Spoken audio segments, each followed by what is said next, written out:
Vous êtes-vous déjà demandé si l'être humain était bien plus que ce corps physique que nous avons?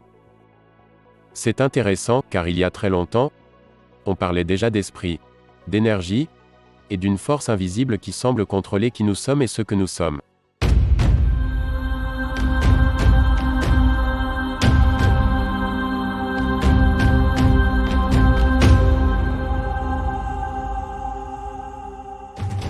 La physique quantique souligne que l'univers n'est pas vraiment divisé en deux parties, l'une étant un royaume matériel et l'autre un royaume d'énergie.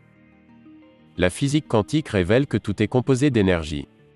Ce que nous percevons comme de la matière est en réalité une illusion composée d'énergie et de lumière. Il n'y a rien de vraiment physique. Ce que ça signifie, premièrement, un fait simple. Quand les physiciens ont commencé à étudier l'atome, ils ont découvert qu'il contenait des protons, des neutrons et des électrons. Ils se sont demandé de quoi étaient composées ces particules et ils ont découvert les quarks. Ils ont étudié de quoi étaient faits les quarks. Et les physiciens ont découvert que ce qui se trouvait au cœur d'un atome n'avait rien de matériel. C'est un tourbillon d'énergie. C'est un puissant champ d'énergie. Tous les atomes sont des champs d'énergie.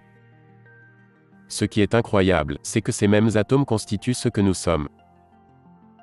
Nous nous percevons comme des structures physiques, mais d'après la physique quantique, nous sommes des tourbillons d'énergie.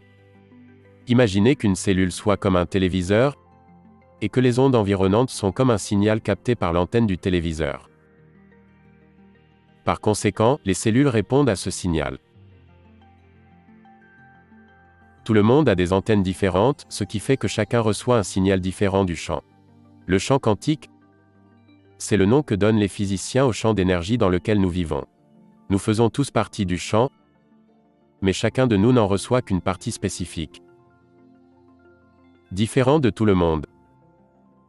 Personne ne partage les mêmes récepteurs. C'est pourquoi nous ne pouvons pas partager des cellules, des organes ou des tissus organiques. Voici quelque chose d'intéressant. Si une cellule est comme un téléviseur recevant un signal. Qu'arrive-t-il si votre télé se brise? Elle est hors d'usage.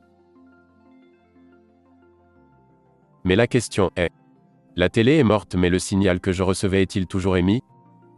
Bien sûr qu'il est toujours là. La télé n'est plus là, mais le signal est toujours présent. Mais comment le savoir? Il suffit de prendre un nouveau téléviseur, de l'allumer, de le régler sur la bonne fréquence et l'émission continue d'être diffusée. Ça s'applique aux humains également. J'ai une identité grâce à un ensemble de récepteurs qui captent un signal environnant. Si je meurs, je ne capte plus rien. Et pourtant, mon signal existe toujours, mais il n'y a plus de téléviseur pour le diffuser. Si dans le futur, un embryon se présente avec le même ensemble de récepteurs que j'ai, me voilà de retour en ligne, mais dans un téléviseur différent. Peu importe qu'elle soit masculine ou féminine, c'est une télé. Et si elle est noire, blanche, marron, rouge ou jaune? Peu importe, c'est une télé. Ce n'est pas qui vous êtes, car vous êtes le signal. Pour finir, il est important de savoir que le personnage que vous exprimez dans cette vie est renvoyé à la source. Car votre conscience ne reste pas dans votre cerveau. Contrairement à l'électroencéphalographie, la magnétoencéphalographie lie l'activité de votre cerveau avec des capteurs qui ne touchent pas votre tête.